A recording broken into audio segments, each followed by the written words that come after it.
All right, let's just do a quick video on like what mods I've done. It hasn't been much at all. It's really just bolt-on Volvo stuff, but for the sake of argument, let's go ahead and talk about that.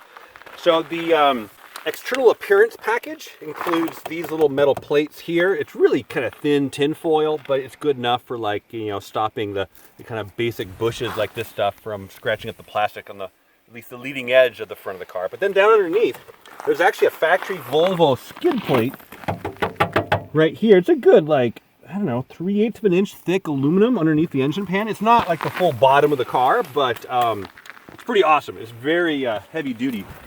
Going to the side here, tires definitely were a huge thing, right? The kind of standard all-weather tires are junk and certainly don't have the strength to hold up to this kind of terrain, at least in a safe manner. You could probably do it, no problem. It's basically just a gravel road.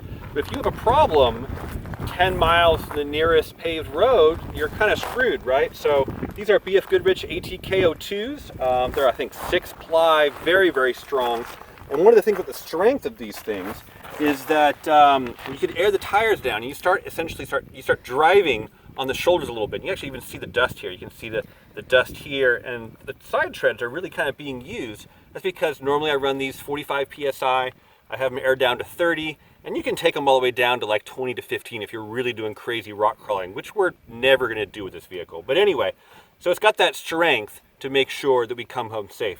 Now also, I have the air suspension on this Volvo, and so the air suspension kit, like the tank and the pump and stuff, they all sit underneath the load floor in the back. And so there is no, even the most lame, you know, temporary spare, there's nothing. There's a can of Fix-A-Flat in there. And so, obviously, again, we're out here in the middle of nowhere, and we need a real tire. So here we go, we got a 5th tire here. The originals, by the way, were 21 inchers, and I was able to actually fit these 18-inch rims over the brakes, which is fantastic. It allows you to run a real, more AT kind of tire. So, 5th tire, 5th wheel up here on the Wilco off-road hitch. Now this thing, I did, of course, get the factory hitch installed. You can do non-factory hitches, but I like the factory hitch because it's tucked in more tightly underneath. You actually have to cut the bumper a bunch. And then you can see the hitch comes out here. This is the 4-inch rise on the Wilco. There's 2 different options. One comes straight out, and one's the 4-inch riser, and that definitely helps the departure angle substantially. We just have a stupid little tow thing there in case we need to pull anybody out, and we have the electrical kit here for the tow package and whatever.